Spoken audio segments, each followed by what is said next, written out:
Today, we're counting down 10 CEOs who destroyed their own companies. Let's begin from the bottom of the list. Number 10, Antonio Perez, Eastman Kodak Company. Antonio Perez took charge of one of the most iconic brands in history, Kodak.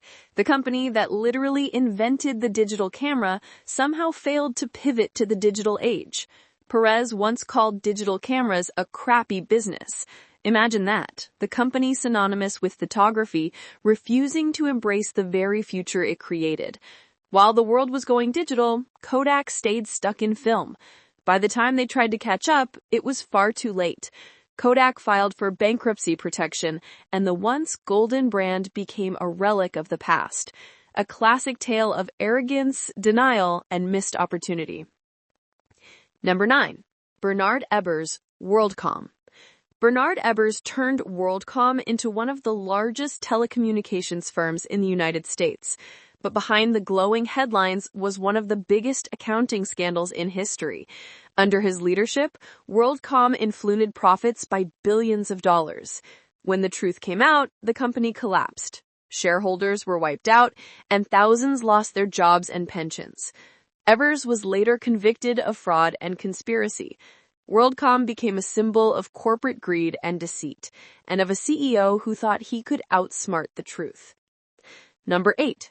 Albert Dunlap, Sunbeam Products. He was called Chainsaw Al for a reason. Albert Dunlap built his reputation on slashing costs, firing employees, and boosting stock prices.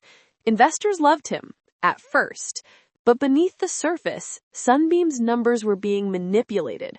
When the real financial state of the company came to light, the illusion shattered. Sunbeam's stock plummeted, and the company filed for bankruptcy protection. Dunlap's aggressive tactics and obsession with image over integrity destroyed what he was supposed to save. In the end, Chainsaw Al cut too deep and killed the company. Number 7. Frank Lorenzo, Eastern Airlines. Frank Lorenzo's name still sparks controversy in aviation history. He gained control of Eastern Airlines and Continental Airlines in the 1980s, promising innovation and efficiency. What followed instead was labor unrest, strikes, and a brutal war with unions. Lorenzo's confronting management style gutted morale and service quality. Eventually, Eastern Airlines went bankrupt, and Continental nearly followed. His legacy is one of aggressive cost-cutting and corporate combat, proving that when leadership becomes a battlefield, everyone loses. Number 6. Steve Ballmer, Microsoft Corporation. Steve Ballmer was loud, energetic, and loyal to Microsoft, but under his leadership, the company missed nearly every major tech wave of the 2000s. Smartphones, tablets, music players, and search. While Apple, Google, and Amazon were reshaping the digital landscape, Microsoft seemed stuck in the past. Ballmer laughed off the iPhone, dismissed mobile computing, and pushed products like the Zune that never caught on. Microsoft didn't collapse, but it stagnated, losing billions in potential market share. It wasn't until after Ballmer stepped down that the company began to regain its innovative spark under new leadership. Sometimes the problem isn't incompetence, it's blind confidence. Number 5. John Roth, Nortel Networks. John Roth was once hailed as one of Canada's greatest business leaders. Under him, Nortel Networks became a telecom giant. At its peak, it made up more than a third of the entire Toronto Stock Exchange. But during the tech boom, Nortel overexpanded, overhired, and overpromised. When the bubble burst, the company collapsed. Billions in market value vanished. Nortel eventually filed for bankruptcy in both Canada and the United States. Roth retired comfortably, but the employees and investors who believed in him paid the price. Nortel's fall became a symbol of how quickly success can turn to dust when greed overtakes caution. Number 4. Eddie Lampert, Sears Holdings. Eddie Lampert once wanted to create the next big retail empire by merging two struggling brands, Kmart and Sears. On paper, it sounded like a bold revival plan. In reality, it became a slow-motion disaster. Lampert treated the company like an investment portfolio rather than a retail business. He sold off assets, cut costs, and ignored the customer experience. As stores grew emptier and shelves went bare, Sears lost its identity. Eventually, the company filed for bankruptcy. Critics said Lampert didn't run Sears. He dismantled it, piece by piece.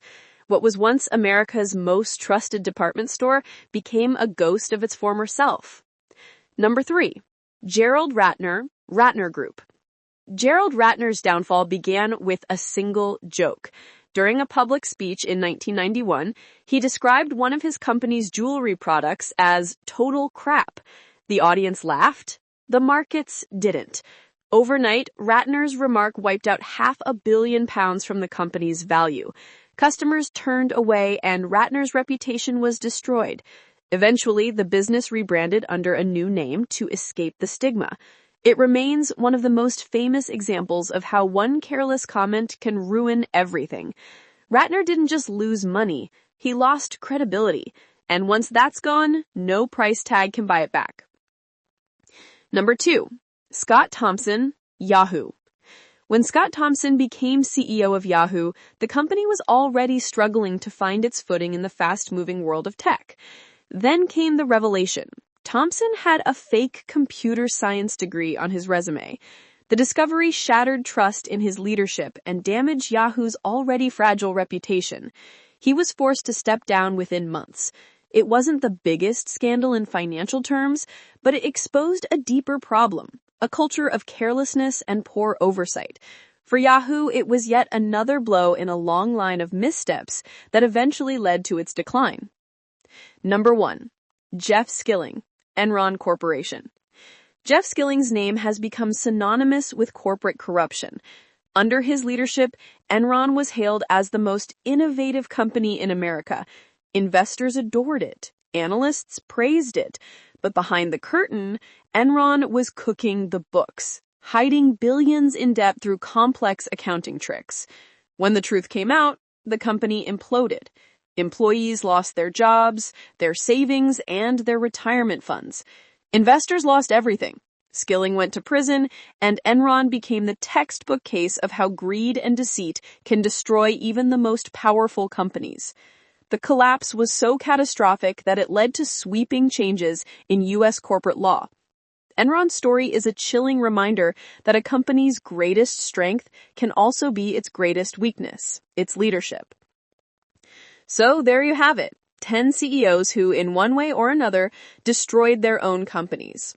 Some through greed, some through arrogance, others through denial or deceit.